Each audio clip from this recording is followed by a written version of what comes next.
If the pain is best scratched with a long email, send a long email. If the pain is better addressed with a short email, send a short email. Hey, what's up, everyone? This is Jeremy, founder of QuickMail.io. Hey, and this is Jack from emailsthatsell.com. Today, interview.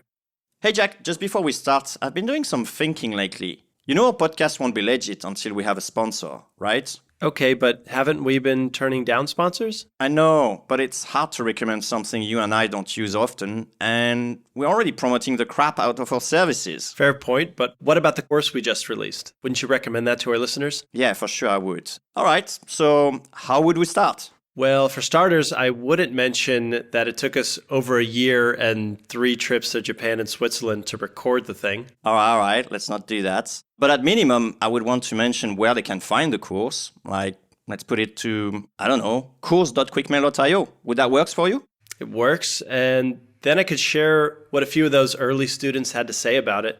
Like the one from Damien, who said it was by far the best course on cold outbound I've ever taken.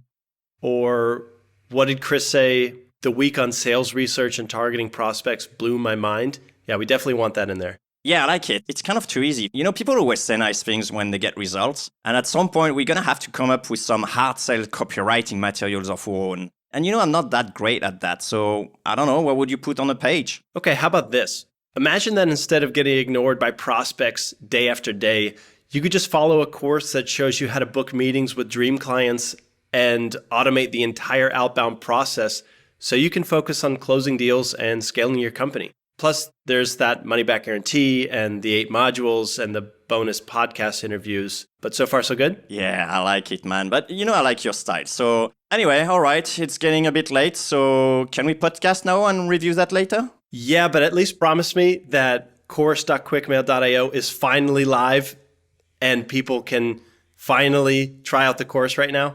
Yeah, sure. I already put it live, and just so you know, I added that special price we discussed about for our podcast listener, and then we can leave it here until, we're happy with the landing page.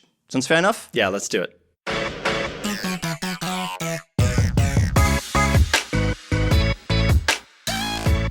Hey guys, we have a special guest coming on the Cold Email Outreach podcast. Today, we are welcomed to none other than Nir Eyal. He's an American author, a Stanford lecturer, and an investor. You probably know him from his best-selling book, Hooked, How to Build Habit-Forming Products, and his newer book, Indistractable, How to Control Your Attention and Choose Your Life. Nir, welcome to the show. Welcome, man. Thanks so much. It's great to be here. Appreciate it. Yeah, so Nir, we talk all about cold email outreach, and today we're going to explore that with you given a slightly different background, a slightly different field of expertise. So why don't we start off by telling listeners more about your background here and how you came to be the habit formation guy? Sure. So I'm what you call a behavioral designer. So a behavioral designer uses consumer psychology and behavioral economics to change people's actions so that they can do the things they want to do, but for lack of good product design, don't do. So my job is to figure out how to get people to form good habits with the various products you use so that they can build repeat engagement, right? Because every successful business has to have 3 pillars. It's called the GEM framework. It's not something I invented. This comes out of LinkedIn. But basically, the GEM framework says that you need 3 things. GEM stands for growth, engagement, and monetization. Every successful business needs all 3. So my expertise is not growth, right? So email outreach, for example, is a one-time thing. That's not a repeat behavior. That's a growth strategy. Advertising, lead generation, all that stuff, that's a one-time behavior. That's about growth. Now, the problem is that for many companies, they know how to grow, right? But they don't know how to keep customers. And we all know that economically speaking, it is much more advantageous to keep a customer than it is to acquire a new customer. It's much more expensive to acquire a new customer than to keep a customer. And yet, for most companies, they spend so little time trying to figure out how do we keep customers hooked to our product. And so that's what I do. That's what my first book was all about. That's what the class that I taught at Stanford was all about. It's all about how do we build habit-forming products, because imagine how amazing it would be for your bottom line if people used your product because they wanted to, not because they felt like they had to. If they used it because they wanted to use it with the same kind of veracity and frequency that they use Facebook or Instagram or YouTube, what's these secrets that these companies have? And why can't we replicate them for every business? Well, I'm not sure people actually like to use Facebook. They kind of like have to. I think I would say in this case, people have to use Facebook. It's not really that it's such an amazing interface or platform. Oh. It might feel like that, but clearly, if we could get a fraction of their mojo, right? Imagine if people used your boring SaaS software with the kind of frequency that they use Facebook, you'd have no complaints. That's very true. That's a fair point. Nir, I'm thinking of something like you're mentioning, obviously growth and engagement being quite different, but can we tap into some of the habits of people when they're actually answering emails, for example, as, in the growth phase? Like, for example, if I send an email that actually tap into the habit of people when they're replying email, doesn't actually make it, sort of like bridge between the two worlds somehow? Well, certainly email is a habit forming product, right? And that's Right. also another one of those habits that some people say, oh, I don't want to, but I kind of have to. But it's very much a habit, checking email. It's probably the mother of habit forming products. And so email is clearly not dead, right? People have been declaring the death of email forever now. And it's the technology that keeps on ticking and keeps delivering returns. So it can certainly be part of the strategy for acquiring customers, for retaining customers. Absolutely. Email is what I call an external trigger. So external triggers are the pings, the dings, the rings, all the things in our outside environment that give us some piece of information to tell us what to do next. Now, that's fine, but a habit-forming product eventually, through successive cycles, through what I call the hooked model, no longer requires those external triggers. If you can build a habit-forming product, an amazing thing happens. The customer begins to trigger themselves, right? They start to use the product out of little or no conscious thought. So, at first when Facebook hooked you, it was all about those notifications. Your friend did this, your roommate did that, somebody commented on one of your posts. But eventually you start using it without the external triggers, without the notifications. And that's where the product has formed a habit, is when we use it out of what we call the internal triggers rather than the external triggers.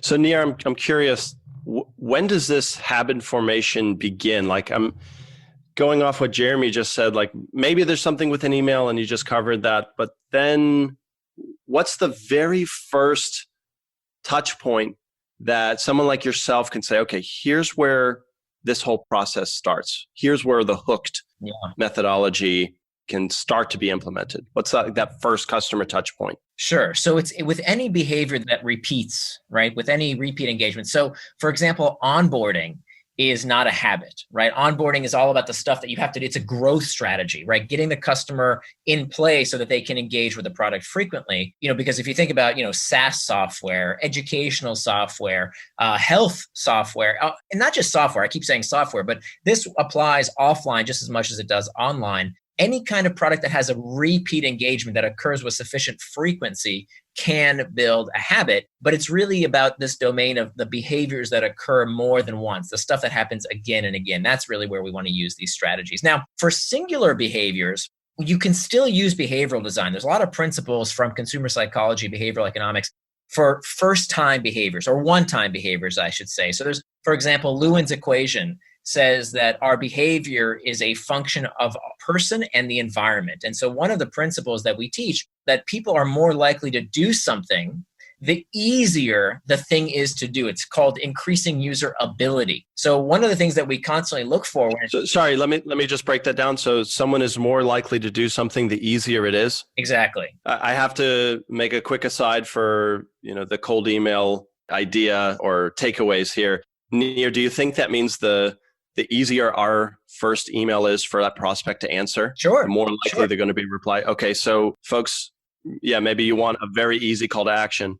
Right. And how do we define ease? So there's 6 factors of ability. This comes out of the work of BJ Fogg from Stanford. He says that there are 6 factors of ability, 6 things that make something easier or harder to do, and therefore more makes the customer or user more or less likely to do them. We have time, money, physical effort, cognitive load, this is a big one. Cognitive load is probably the most important when it comes to email marketing. The cognitive load says that we become more likely to do something the easier it is to understand. So when it comes to sending an email that takes a long time to load, for example, something as simple as that, people think this is so trivial. Oh, okay, it took a few seconds more to load, big deal because I wanted to put an image. No, you don't understand. That small, tiny fraction of annoyance has a profound impact in the reply rates, because the harder something is to do, the more time, effort, cognitive load that something will take to do, the less likely the user comes to do it. So what do you tell a client of yours, Nir, or a student? Do you tell them like remove all distractions? You're someone who's preaching simplify your products. Is that like step one? How do we get very good at removing the cognitive load?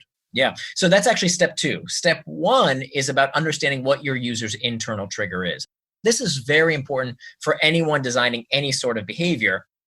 Many people, when they think about crafting an external trigger like an email, they think about the customer's pain point. But they only think, we know that's what you're supposed to do, right? You're supposed to get inside the customer's head and understand what they want, but they only stop at the functional level, not the psychological level, right? They'll say, we have a big sale. Our product is better than the competition's product. It does this feature that nobody else has. And they don't go deep enough. They don't go to the level of the psychology of the reason people do the behavior in the first place. Why do people do everything they do? Only one reason. The reason we open every email, the reason we reply to that email, the reason we want to scroll the email, the reason we buy whatever you're selling is only for one reason. You know what that one reason is? To escape sex. Yeah, close. To escape discomfort. Everything we do is about the desire to escape discomfort. That it's not about pursuit of pleasure, it's about the avoidance of pain. Everything we do, even the desire to pursue a pleasurable sensation is itself psychologically destabilizing, right? Wanting, craving, desiring something is itself uncomfortable. So everything we do, we have to understand at a deeper psychological level is that fear, loneliness, uncertainty, fatigue, stress, anxiety. What's the base level feeling that my customer or user is trying to escape? Right. So Nir, I think I'm remembering this correctly. This is from Hooked. You talk about, what are you selling? An aspirin or a preventative medicine? Do I have my books right? You have this section in it? Close. You have the book right, but the terminology is so close. You branded it, right? It's vitamins versus painkillers. Exactly. That's right. Nir, I'm curious, actually. Did you read Influence? You keep on talking about psychology, and obviously we got the... Sure, Cialdini. Yeah, absolutely. It's a Bible in my profession. Yeah. Which one is your favorite weapon of influence? Oh, that's like saying, which is your favorite child? That's a tough one. I can say, like, for example, I'm not a big fan of scarcity. I know it exists, but I think it's been like overused in the realm of selling. Yeah. So, I tend to... It's my ugly child, right? The scarcity. I don't know if it's like saying, not liking screwdrivers. Right. Screwdrivers are wonderful for when you need to screw in a screw, right? They're not good if you want to pound in a nail. That's when you use a hammer. And so I think for certain, you're absolutely right that sometimes using the wrong persuasion technique, I see this a lot when it comes to gamification. I hear this all the time. People, you probably know gamification. You've seen gamification techniques, right? Sure. 10 years in games. Right. Using game-like mechanics in non-gaming environments, points, badges, leaderboards. And for a while, gamification was like the hot thing in town. Everybody wanted gamification. Let's make points and badges and stuff on everything. And then it kind of got a bad reputation and people kind of got tired of it and said, oh, it doesn't work. Well, it's not necessarily that it doesn't work. It's that we have to apply it in the right way. And there's definitely a wrong way to apply it. Many people apply gamification in a way that I call chocolate-covered broccoli, right? Here's something gross. And if I put something delicious on top of it, it's going to make it taste great, right? No, it's not. It's going to make it into a horrible concoction that nobody wants. And so the same thing goes with gamification. And this is why, remember we talked about those internal triggers earlier? This is why internal triggers are so important because, gamification doesn't work, just like some of those persuasion techniques don't work, when you don't understand what is the user's internal trigger. So if the internal trigger is boredom, Well, then gamification is wonderful because gamification entertains.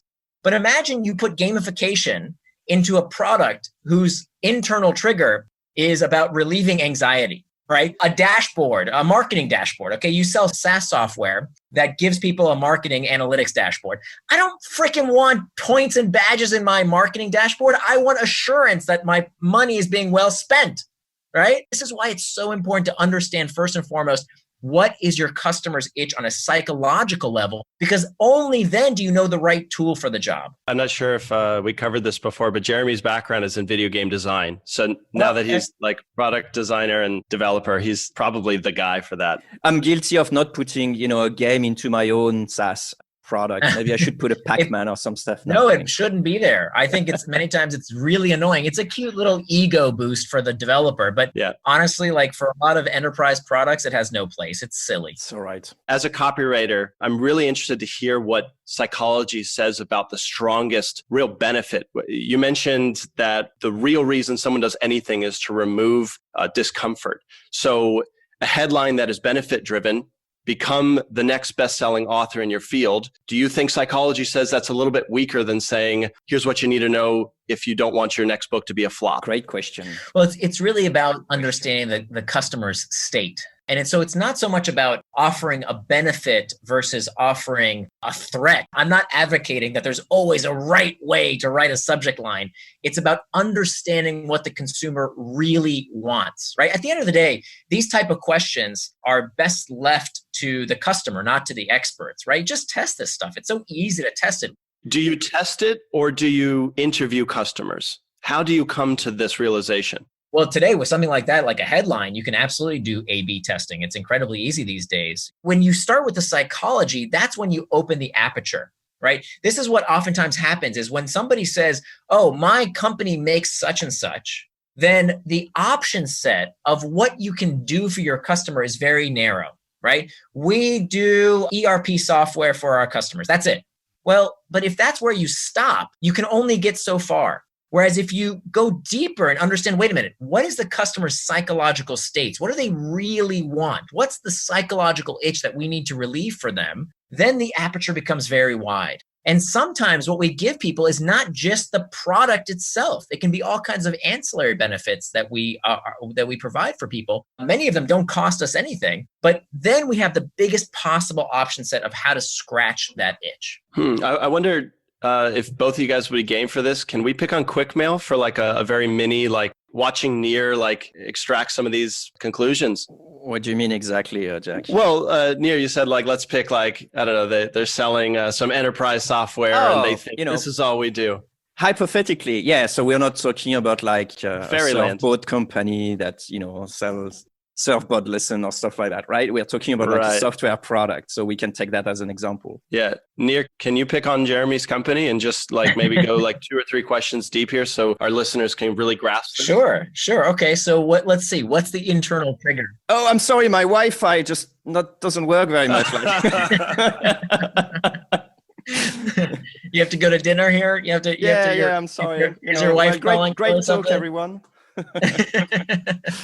All right, go for it. Yeah, we can talk about it. So first of all, what's the key behavior? That's where we start. What do you want people to do out of habit, let's say? What's the repeat behavior? Okay, I understand. So the actual goal is I want people to get replies, right? This is the number one goal. The tool is just one way of getting replies. So connecting with whoever they want to connect with. So some people are using for growing their audience. Some people are using that to, sell a product. Some people are doing that to get appointments. So it's just basically a tool that helps you connect with strangers and get replies. Okay. But what do you want them to do? Like every day you want them to do, what's the behavior? What's the action? Well, that's a great question because and that's actually an interesting conversation because basically the prime of QuickMail is people set it up and basically almost like, fire and forget. So they set it in place and what they do is they keep on adding prospect when they find new prospect. So they keep on adding it to QuickMail and potentially now and then just review their campaign in order to get a better reply rate. So probably like 2 key activities. I use it for growing my audience too. So what I do is I have an assistant find me like relevant bloggers that I would want to guest post with or basically build a relationship with because we're both in the space and they have an audience that I want to tap into. So I would have the VA create a list of the names and the emails and the blogs that they run. And then I would write a sequence with like 3 touches. So it basically says like, hey, we're both doing big things within the whatever space. We should probably have a chat to see if there's an option to exchange ideas on our platforms. When are you free next week? And that'll have 2 automatic follow-ups. But if you have the assistant helping you out with that, not to be like a poster child for this, but that is where it's kind of beautiful. You just click send and you go do the rest of the stuff you have to do that day. So and then people get back to you. That's how I use it. Okay, so you have a heavy onboarding process, I'm guessing. It takes me a lot of time to integrate into my backend software to put, I don't know if it's, my email service provider or WordPress or wherever it lives. I have to do a lot of onboarding, but that happens one time. And then I'm going to set it and forget it. But then if I do nothing and I get a bill at the end of the month for your software, it's a SaaS software, right? I'm getting a bill every month? That's right. Yes, you do. This demonstrates the problem of not really understanding the importance of consumer habits is if I just get a bill and I don't know what it's done for me, I'm going to say, what the heck is this bill for? I'm going to stop paying it. So I'm sure there's something you send customers or you ask customers to do to monitor whether the software is fulfilling the promise. They get replies every day to remind them that they have a campaign running. Okay. So I think to that extent, that actually covers it. Okay, perfect. For the onboarding, I think people are saying that it could be like a steep learning curve, but it's more like to understand how a campaign is working, how things are working. But if you know, it's actually not that difficult. It's a small disclaimer for listeners. So is there like a dashboard I have to go see every day or something I got to check in with? No, it just works in the background for you. So whether you're sleeping, in fact, some people are just sleeping and sending into a different time zone.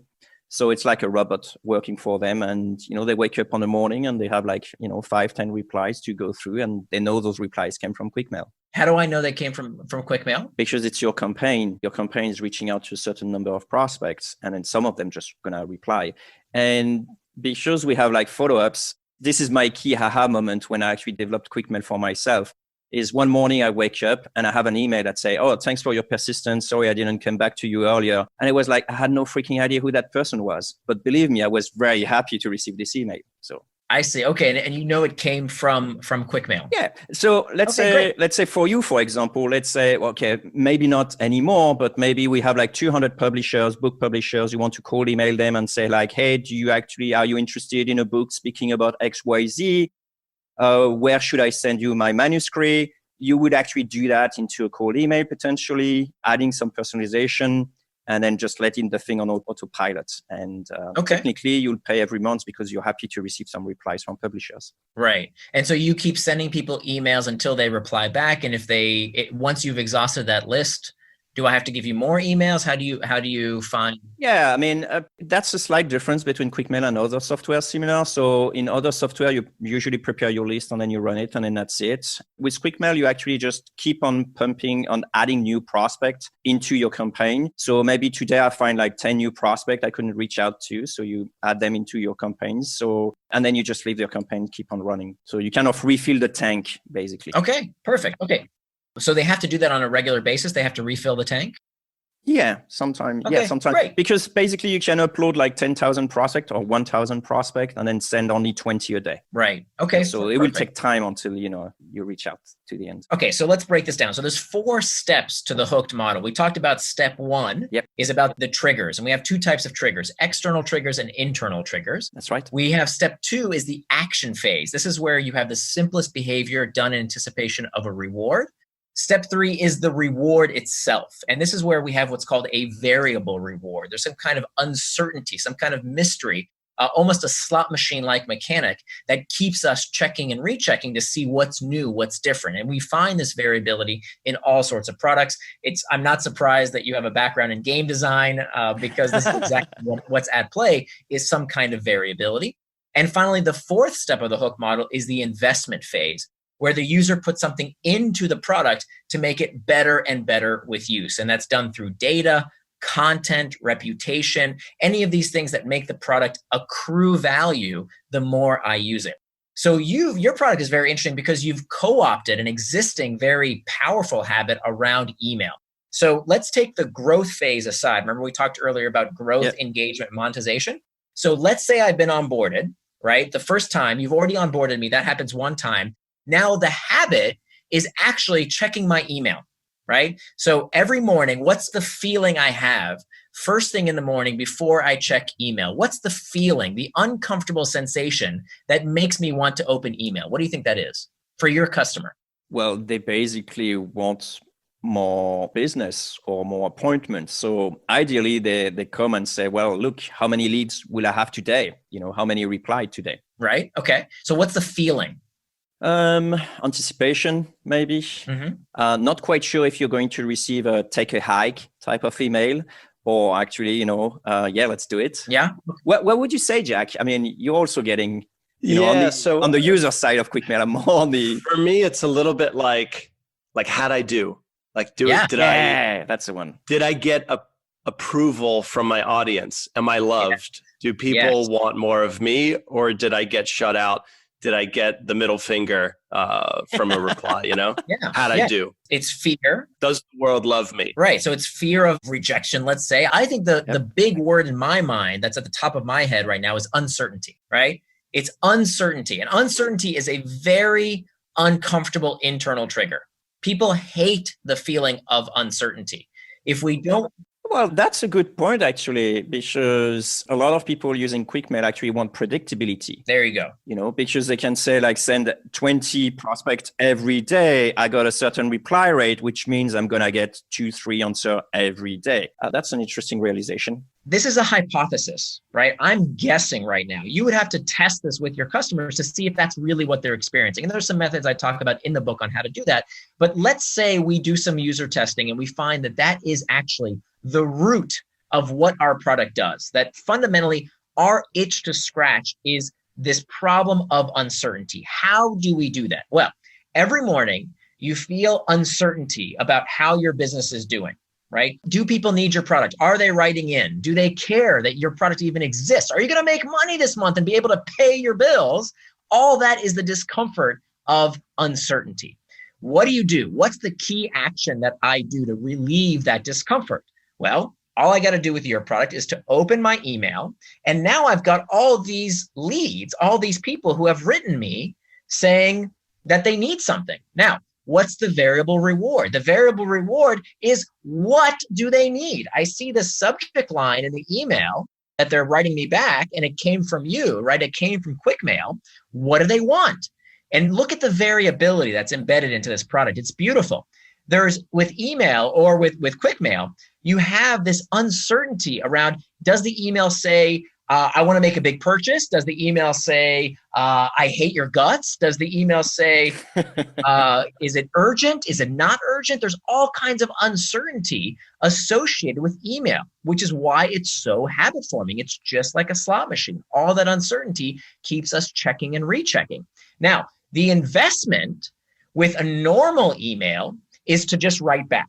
Okay. When you write back, what you're doing is you are storing value in that product and you are loading the next trigger. So when I write you an email and I write back, I don't receive immediate rewards. There's no immediate gratification. What I'm doing is loading the next trigger because I'm likely to get a reply. Now, that's with standard plain old email. With QuickMail, if you were implementing a proper hook model, you would implement some method to make the product better and better with use. So if I replied back to a prospect that QuickMail generated, that should be recorded somewhere in your backend to make the product better and better with use, and to say, oh, okay, a person in this industry is more likely to reply, or other people at this company or companies like this, or let's keep a record here or there. That should make the product better and better the more I use it. Another form of investment is, for example, adding leads. So maybe one thing you could do is to say, look, based on all the emails you sent,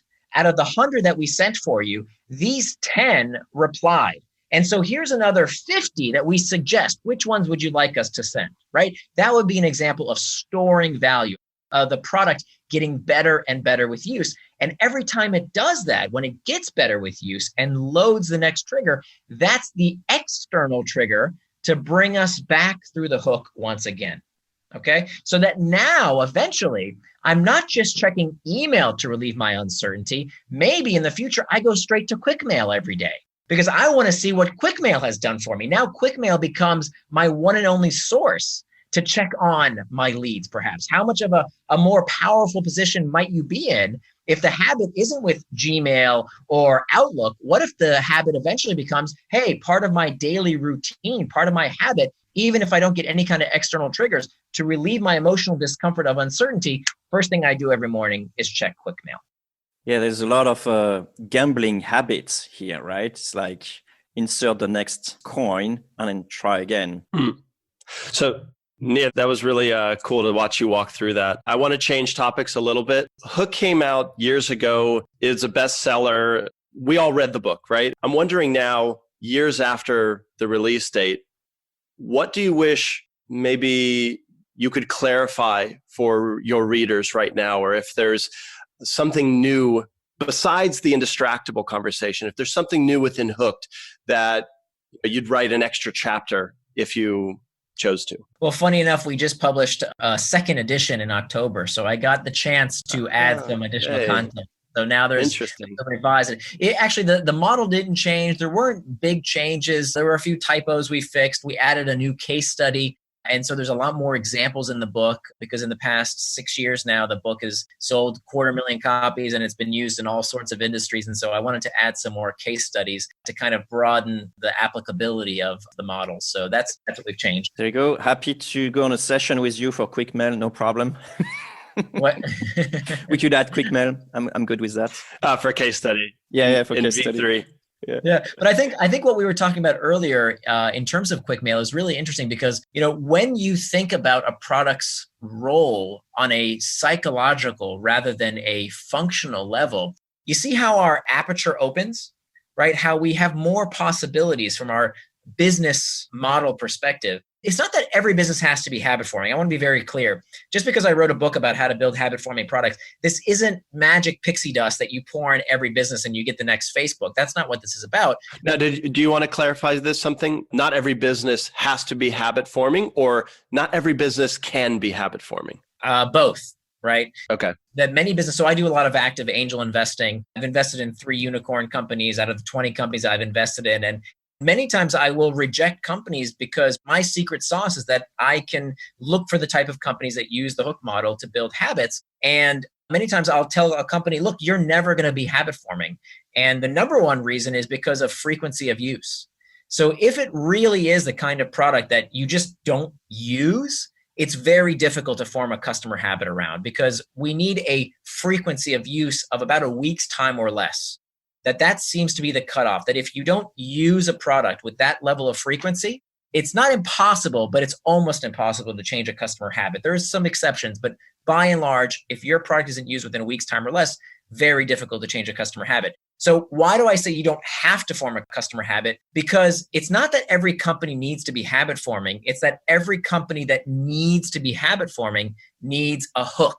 Okay. You just need some kind of competitive advantage, whether that's intellectual property, network effects, economies of scale, or a habit. A habit is just one of many competitive advantages, because if you don't have a competitive advantage, you're just beating each other up on price and features, right? If you're, the 1,000th email service provider, you're just beating each other up, right? Price and features all day long.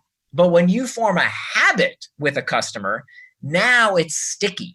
Now, even if a better product comes along, the customer sticks with you. Why? Because they have formed a habit with your product.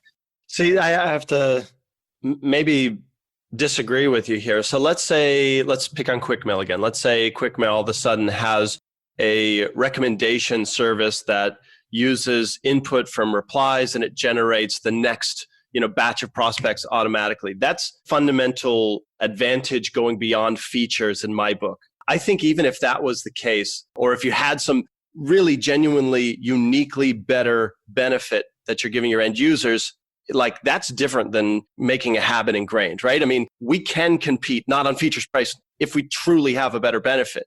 We don't have to worry about being habit forming and still crush it, right? Well, most the features, price can always be copied, right? Especially with software. The marginal cost of software is zero. We would love to, every company can compete on price when it comes to software. The marginal cost of an extra user is nothing. That's the beauty of the software industry. When it comes to features, what are you shaking your head for? Of course, that's the case. There is support. That's come on, that's nothing. That's nothing. Okay. Don't try and act like the software industry has high cost of goods sold. That's not true. We are a very high margin industry. So we can always compete on price, right? You're not going to beat the competition because you have cheaper customer service. That's never going to win you. Maybe if you have better, but not cheaper. So if we compete on features, we can replicate somebody else's features very easily in software. And so if a product isn't used, let's say with your product, somebody never uses it. Okay, let's say they just get emails every day, but they don't actually interact with you. Then I come along and say, okay, that product that you've been using? I have an import feature that in 5 minutes is going to suck in all that data, and I'm going to do exactly what you currently do for half the price. Would you like that? Yeah, sure. Same thing, half the price. Let's do it. Okay. And for the most part, it might take me a little time, but I can pretty much copy you, not in not that much time. Lickety split. However, if there's a habit around using your product, what happens now? Well, you know what? I really appreciate your offer, Nir, and I appreciate the fact that you're half the price, but I'm just so comfortable with the interface. You see, I use it every single day, and saving a little bit of money, I'm just so comfortable with this software. It's part of what I do every single day, and so it doesn't really compel me. And if you want further evidence of this, think about Google, okay? Google owns about, 85% of the search engine market? It's the whole market, yeah. And yet, Google is not a better search engine. When they compare Google to Bing and you strip out the branding, people cannot tell the difference between the search results. It's a 50-50 preference split. Why do they own 85-90% of the market? It's because when a habit is formed, you don't even consider the competition. The definition of a habit is a behavior done with little or no conscious thought. Mm-hmm. So we don't ask ourselves, I wonder who the best search engine is. No, we just Google it. We don't even think about whether Bing has a better product. And that's the power of a habit. Once we begin to get into the routine, into the habit of using a certain product, it's very difficult to rip the customer away. It's not impossible. There are some techniques to do that, to capture the competition's customer habit, but it's pretty rare. It's pretty hard to do. And it's not that the best product necessarily wins. It's the product that captures the monopoly of the mind. It's a great conversation. One thing that I'd like to add is it's not just QuickMail per se, but it could also be lead generation agencies. So lead generation agencies are using softwares like QuickMail or other softwares, and they make the interface between the software and the clients. And basically all you were saying, and it's just for our listeners, is they can reuse the same engagement thing with the customer, like you mentioned, about coming back to them, engaging into a certain habit of working with that lead generation agency or that service. Yeah. Right? You don't have to have a software for this, amazing effects to take place, right? It could be ding, here are your leads that came in today. Yeah. Ding, here, I like working with Jack. Every day I got, my report about the leads or whatever, comes in, right? That's what you're saying, right? That's a terrific, terrific example, because when you think about the human interface that's provided, so many services today are not very efficient per se, and people pay out the nose for these very high touch services that software can replicate. Why don't they switch? Because they have a relationship. A relationship is the epitome of that investment phase, that fourth step of the hook model. When I'm giving someone data about me that makes the service better with use. So why do I keep Jack as my agent? Because he knows about me and that I have a daughter and that I live in New York and we talk about sports together. I like the guy. We've invested in a relationship. Even if even if his product sucks and it's too expensive, I'll keep using it because I'm in the habit of this relationship with Jack. What does that tell us about ourselves? It tells you that this is why the agency model is in business. I don't think so. I've fired people because I just didn't think that was the right call for them, even though they liked me. But you're still right. It's hard. It's hard. And first of all, most people aren't cold-blooded bastards like you are. They don't have an easy time of firing people. He's a nice guy. However, I'll say this. We had a couple sales coaches on the podcast, and like we talked about this like long-term perspective. And that really is like the most greedy mentality, is to be the best person for that client as humanly possible, even if it means firing yourself, because that's where the bulk of referrals come from. That's where like you really build like a very small group of people who absolutely love you. So I think that's really the most selfish thing I could do, but maybe another discussion. The most selfish thing you could do to fire? I don't understand. Yeah, it's just because to fire clients. If I want to serve Jack and his business best, what I should be doing on a daily basis is give people what they absolutely need, even if it means not working with me, because that's how your reputation is spread. Right. That's how referrals come in. That's how you really establish yourself as someone that other people want to work with. If you make it harder and harder to partner with me, I think that's actually the selfish move, because it works. Selfish or selfless? Selfish, because it's in my best interest. That's really how the brand is built. We're kind of going left field there. That's it. That could be a good reputation management type. Perhaps. Right. Yeah. But in terms of the habit forming perspective, in terms of why people keep using a product or service that might be too expensive, not very good, like many people do when it comes to agencies have all kinds of redundancies. But the reason people don't fire agencies is because they are habituated to the relationship. I think that's the point I'm trying to make. Cool. I appreciate it. We're going to do a very quick recap, distilling our conversation thus far into what this means, not only for our tech founders out there who want to build more habit-forming products, but also our cold emailers. And a couple takeaways that I noted was there was this cognitive load that really makes a difference whether or not we can expect this person to take action. So that means while you're writing your cold emails, and Nir, tell me if I'm on the right track, but keep them short and be obsessive about clear language. Anything to add there? Understanding your customer's internal triggers, understanding really what the psychological itch. So it doesn't necessarily mean your emails have to be short per se. If the email is scratching a certain itch, it may need to be long. It's all about first and foremost understanding what is the itch that your product is scratching on a psychological, not just a functional level. And the call to action, simple means, or I should say easy, means more engagement, more replies. Right. So depending on, so this is why there's no hard, fast rule about always make headlines this way or always make emails that way. It has to start with the internal trigger. For example, let's say the internal trigger is assurance, right? That like I'm buying server-side software that's going to protect me in case I'm hacked, okay? I might not want a super short email because the pain I'm feeling is insecurity. What's the solution to insecurity? Assurance. Maybe I want a really long email that builds confidence and assurance. But you could probably do the same thing with a short email, but actually adds a lot of authority by, showing that you passed a lot of, could be, security auditing, or like you're the best in your field and things like that. Could be. And that way that can be short. The thing that we're saying to our listener here is that the goal of a cold email is not to sell anything usually, but to actually start a conversation. And so if I draw from what you were saying, and then what Jack is also mentioning is that when we're going to put our value proposition, it has to be super clear and address what people really deeply want or need internally. And then by thinking of their pain. Yes. I think this is the point, because if the pain is best scratched with a long email, send a long email. If the pain is better addressed with a short email, send a short email.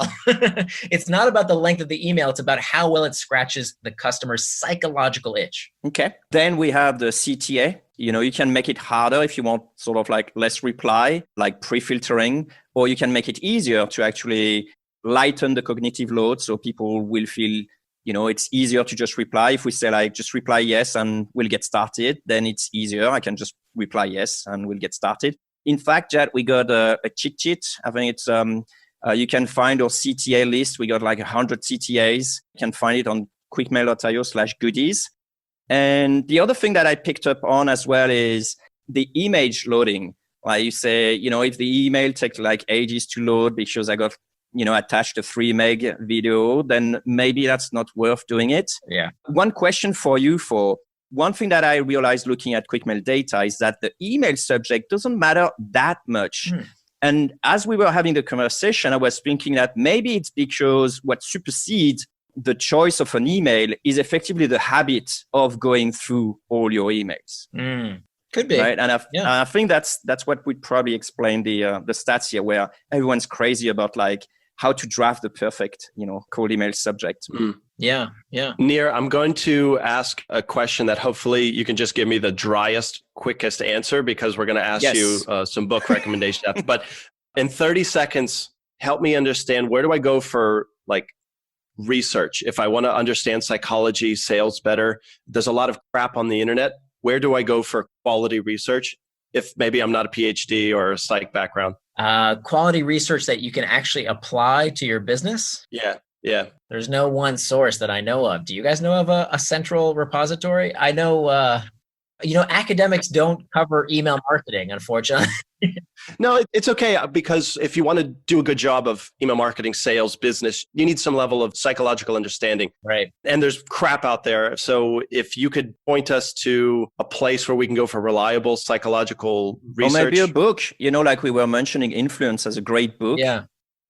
Yeah, I think there's definitely some great books out there. I think Thinking Fast and Thinking Slow is kind of the seminal work that began the whole behavioral economics field. Cool. Predictably Irrational is great. Nudge. Yep. Lean Startup. It's not really behavioral economics, but I think it gets you in that mindset of rapid testing. Let me think. What else is really good? That's a great segue to our next question. So just in short, listeners, if you want access to high quality research, they're in books, not blog articles. Okay, fair enough. Well, there are some sites. I mean, like, I'm a big fan of CXL. Yeah. They've got some wonderful research. They do some original research that's really, really great. They also are a wonderful platform for people who are doing research outside that company, will guest post frequently at CXL. So I'm a pretty big fan of Pep and his work over there. CXL.com. Thanks for that. Yeah. Let's answer the last question as we come up to time. What are you reading now? What do you recommend our listeners to pick up next time they're cruising the book aisles? Besides, I'll hook you up for this so you don't have to. Besides Hooked and besides Indistractable. Those are, by the way, two great reads, folks. I appreciate it. Thank you. Let's say there's so many great books out there. It's hard. I have so many author friends. I always get into trouble if one of my buddies. Let's say within business, sales, understanding behavior within those broad topics. I mentioned it briefly, but I think the Lean Startup, it's about the methodology for testing. And I think that is still something that we don't really have to wrap our hands around really well, because we think that there's like some magic wand that will give us the right answer. But if we don't get into the processes of understanding how to rapidly test ideas, then it's all for naught. Because even my work, right? Like if you read Hooked and you say, okay, I know what my product needs to look like, and you implement it, then you did it wrong. Like you still did it wrong, because where Hooked fits in is that Hooked gives you the hypotheses to then go test. You still have to do build, measure, learn. That has to be part of the way your company operates. And it's in fact the companies who can iterate as quickly as possible through that flywheel of build, measure, learn that Eric Ries talks about in the Lean Startup.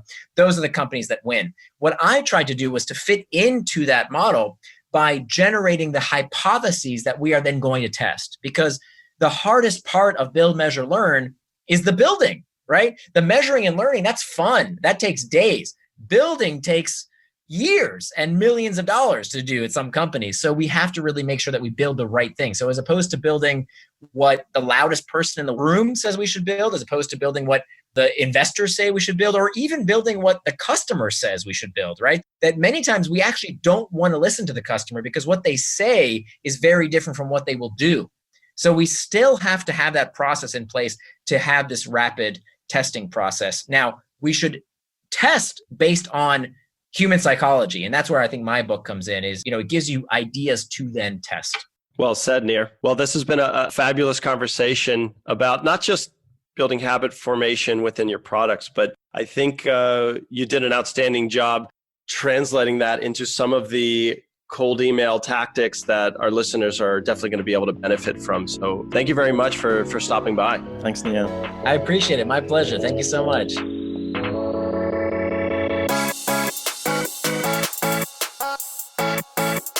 Hey, cold emailer. Yeah, you. If you got some value from this episode, give us a high vibe by sharing a 2-sentence review on iTunes. Or Stitcher, or TuneIn. That works too. It's a quick way to help other growth-minded folks like us find this podcast So they can send awesome emails. and make everyone's inbox a better place. Thanks.